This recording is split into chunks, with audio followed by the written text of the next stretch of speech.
folks. Today we're going to learn about science. Hi, I'm Dr. Haberfinkel, and this is my assistant Becky. Hey, Dr. Haberfinkel. Hey, Becky. Today we're going to be learning about sodium hydroxide, otherwise known as lime or caustic soda. Its chemical formula is NaOH. Now, let's learn about the fun stuff. So, Dr. Haberfinkel, what is sodium hydroxide?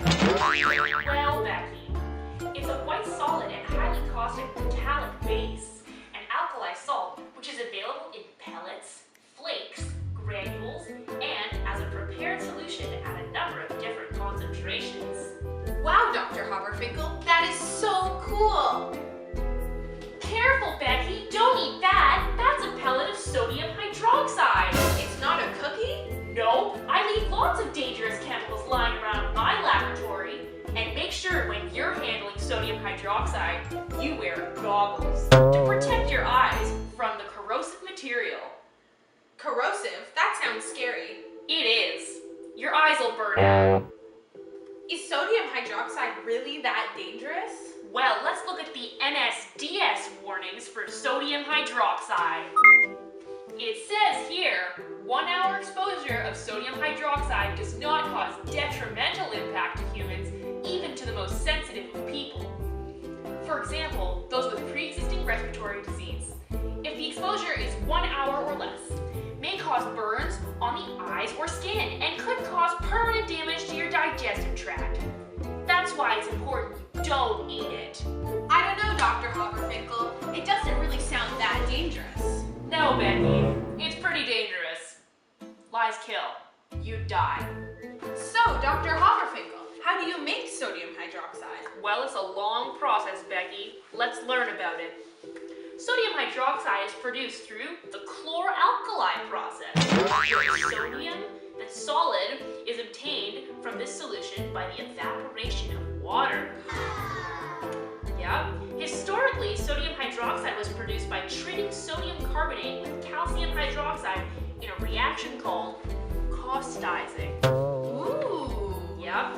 Sodium hydroxide is also produced by combining pure sodium metal with water. The byproducts are hydrogen gas and heat. However, it is not commercially viable because sodium is usually only seen in compounds naturally. Wow, that's interesting. So it's like a puzzle. You take one and put it with the other. Hey, Becky, wanna hear a science joke? Nah, science can be fun, but never funny. You're right, Becky. Science isn't a joke. There's no room for jokes in the lab. Becky, can you tell me how they use sodium hydroxide in an industry reaction? Well, they use it to make soaps and bleaches, as well as making paper from wood using something called the craft process, which is really long and complicated, so we're not going to mention it. Good plan, Becky. You're right, Becky. They do use sodium hydroxide when they make soaps and bleaches. Usually, they pass chlorine gas into a solution of sodium hydroxide, which creates a solution of sodium chloride and salt and water. Wow, how cool! Yep, science rules. Hey Becky, can you tell me some more about environmental impacts of this harmful chemical?